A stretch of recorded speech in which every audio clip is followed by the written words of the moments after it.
और अब बात अल्ट्राटेक की तानाशाही की। किसी घर की नींव की मजबूती की बुनियाद सीमेंट की क्वालिटी और उसकी मात्रा पर निर्भर करती है। सीमेंट बनाने वाली कंपनी इसका पूरा ख्याल भी रखती है, लेकिन अगर सीमेंट कंपनी की लापरवाही से कई लोगों की जान आफत में आ जाए तो यह हैरान करने वाली खबर है।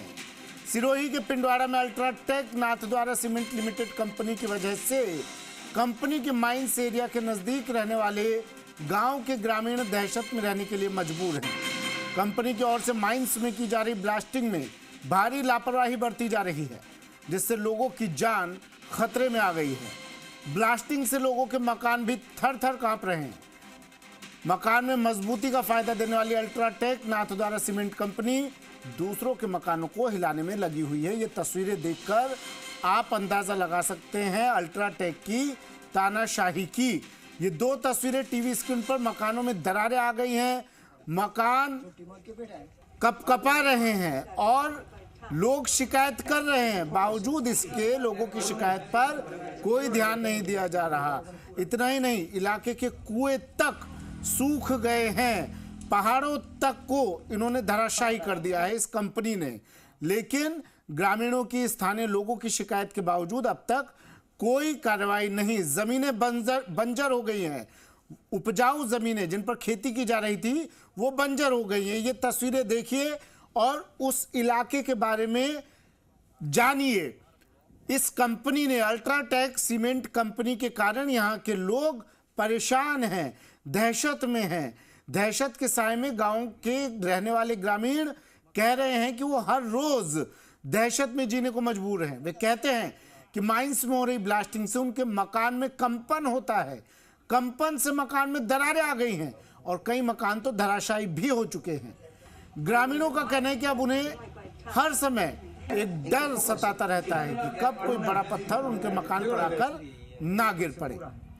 आलम यह है कि मालप और ठंडीवेरी गांव के रहने वाले लोग बताते हैं कि जहां पहले उनके कुओं में 24 घंटे पानी रहता था, अब उनके कुएं सूखने लगे हैं। ब्लास्टिंग से उनके कुओं में पानी आना बंद हो गया है। इन क्षेत्रों में रहने वाले आदिवासी लोग और मायूस हो चुके हैं क्योंकि उनकी सुनने वाला अब यहाँ कोई नहीं है। कंपनी के अधिकारी उनकी सुनते नहीं और प्रशासन उनकी ओर ध्यान देता नहीं। मंदिर फटा हुआ है। दूसरी बात, बहुत टाइम हो गया इसे, ये घर ब्लास्टिंग चाहिए, गिर गया नहीं सर। अच्छा, कौन कर रहा है ब्लास्टिंग? ब्लास्टिंग तो अल्ट्राटेक वाला, और दूसरा कौन करेगा। आज कुआं सूखा पड़ा है। इस पहले यहाँ पूरी सिंचाई होती थी, पूरा खेत पी जाता था पानी से। तो कम से कम 20-25 लोग, 20-25 घर वाले इस पे जीवित रहते थे इस खेती से। हमारा मकान गिर गया और कंपनी वाले सूचना नहीं दे रहे और बाकी खेती बाड़ी खराब हो रही है।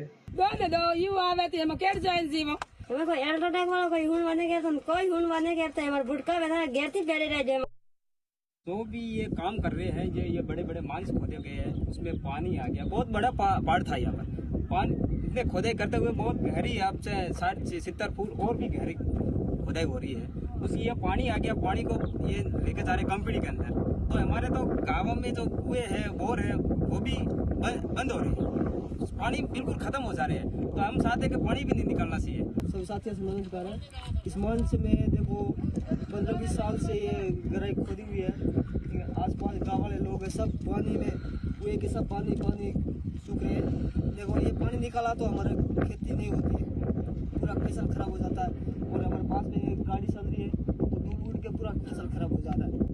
चलिए हमारा मन से ये पास में एक नजदीक है। चलिए, और जी राजस्थान के सवाल हैं कि क्या सीमेंट कंपनी को लोगों की जान की परवाह नहीं है। सवाल ये भी कि ब्लास्टिंग में लापरवाही, खतरे में लोगों की जान आखिर क्यों। और मकान में दरार है, कई मकान धराशायी हो गए हैं, इसकी जिम्मेदारी आखिर लेगा कौन। सीमेंट कंपनी की लापरवाही पर आखिर अब तक कोई कार्रवाई क्यों नहीं की गई। साकेत गोयल मेरे सहयोगी हमारे साथ सिरोही से सीधा जुड़ गए हैं। साकेत, जी मीडिया, जी राजस्थान सवाल पूछ रहा है, बार बार पूछ रहा है, लगातार पूछ रहा है, लेकिन अब तक कोई जवाब इन सवालों का नहीं मिल पाया है। जी बिल्कुल, यहाँ पर जो ठंडीवेरी, आमली और मालप गांव है, यहाँ के लोग दहशत में जीने को मजबूर है। जब भी ब्लास्टिंग होती है हमेशा उनको एक डर बना रहता है, कब कौन सा बड़ा पत्थर उनके ऊपर आके गिर जाए। इसलिए हमेशा वो दहशत के माहौल में रहते हैं।